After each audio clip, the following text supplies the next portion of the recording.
India's youth is living in a world of instant gratification.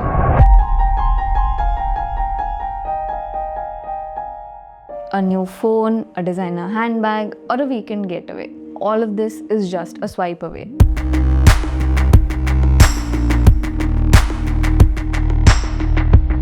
Credit cards and EMIs make all of this possible. You can simply swipe a card and you can pay the money 45 days later.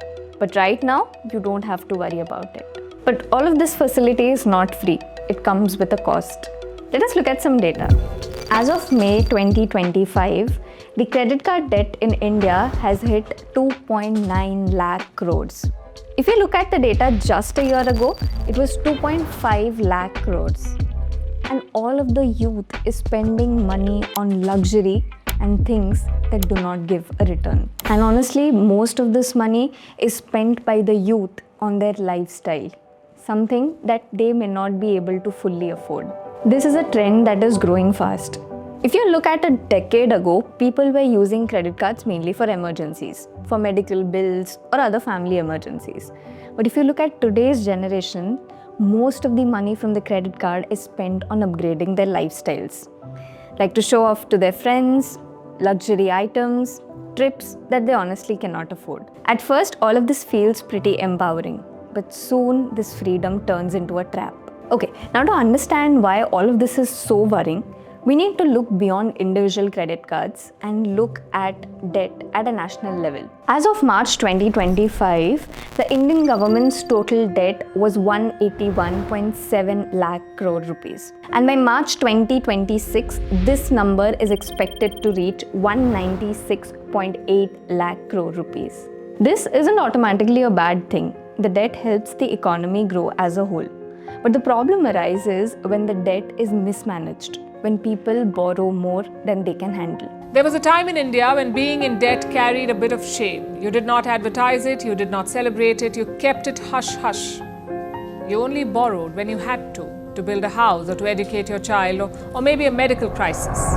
Just like with individuals, mismanaged debt at the national level can cause long-term problems for the country's economy. Even economists like Ruchir Sharma explain that debt is actually a very good tool, but if used correctly. When governments or individuals borrow to start something useful, like building roads, for infrastructure, starting a new business, or for education, then that debt is considered as a good debt. It can help you boost the GDP and increase your wealth. But here's the catch. When debt is used for non-essential spending or for just showing off to your friends, family, or relatives, this can cause great financial strain.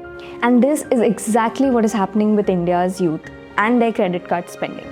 The wealth is being used and consumed, but not in a way that creates a long-term value. Compared to India's total debt of 181.8 lakh crore rupees, the credit card debt of 2.9 lakh crores is small. Only around 1.6 of the total national debt. But there is over 6,742 crore rupees in default. But it's dangerous at how fast it is growing. Between 2024 and 2025, the total outstanding credit card debt went up by 9%. But even more concerning is the default rate. That is, the number of people who can't pay back their dues. In March 2025, around 15% of credit card debt overdue for more than 90 days hasn't been repaid, up from 12.5% the year before. This is a clear sign that many borrowers are overextending what they can pay. And one of the biggest reasons that the young people get into trouble is the EMIs. Initially, the small monthly installments seem harmless. A 50,000 rupee phone divided into 12 months EMI feels like nothing. But combine that with multiple EMIs for gadgets, clothes, travels, luxury items, and other updates, and suddenly a person earning 50,000 rupees a month is spending around 70 to 80% of their income on debt repayment. We've also created a dedicated video for EMI traps. You can go and watch that out after this one. So looking at US, we can see what happens when debt grows unchecked. Decades ago, the credit card debt for US was pretty similar to that of India right now. It was a fraction of the country's total debt. But right now, it stands over $1.2 trillion in credit card debts. If India isn't careful, the same pattern could emerge here. But unlike the US, India is still developing. Its young population is just beginning to enter the workforce. Overspending right now could cause serious troubles for India in the future. For example, in February 2024, Shankar and Bhagya ran a tiny mobile shop in a small village near Hyderabad. Business was not doing so well, so they used credit cards for every requirement. At first, it worked and the bills got paid. But soon the dues piled up from thousands to lakhs. Due to the high interest and late fees, and the constant pressure from the recovery agents became unbearable. One morning, they sent their kids to their maternal home and they ended their lives by consuming pesticides. India has a lot to learn from this story. Credit cards and EMIs are not inherently bad. They are just tools, but it depends on how they are being used. When young people use debt to invest in themselves, start a business, or do something that grows in value in the future, then debt becomes useful and productive. But when the same debt is used for lifestyle, to upgrade to luxuries, it becomes a big burden.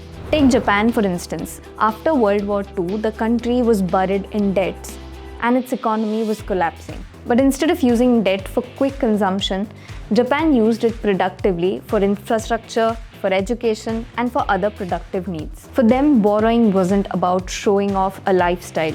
It was about creating assets that would fuel growth in the coming decades. And that is the reason why Japan became a global manufacturing and technology powerhouse. In Germany, people used debt to build businesses. And a big part of this was their startup ecosystem. Since 2005, programs like High-Tech Gründerfonds or HTGFs have supported over 750 startups, providing early-stage loans and equity fundings of up to 2 billion euros. Small companies grew into big industries, which then boosted the tax outcomes and the GDP of the country. Today, Germany's household debt is only 50% of the GDP, compared to consumption-heavy countries like the US, where the household debt is over 70% of the GDP. So now, if the young Indians focused on using credit responsibly, even a fraction of that 2.9 lakh crores in credit card debt could actually turn an engine for investments and for skill development for people.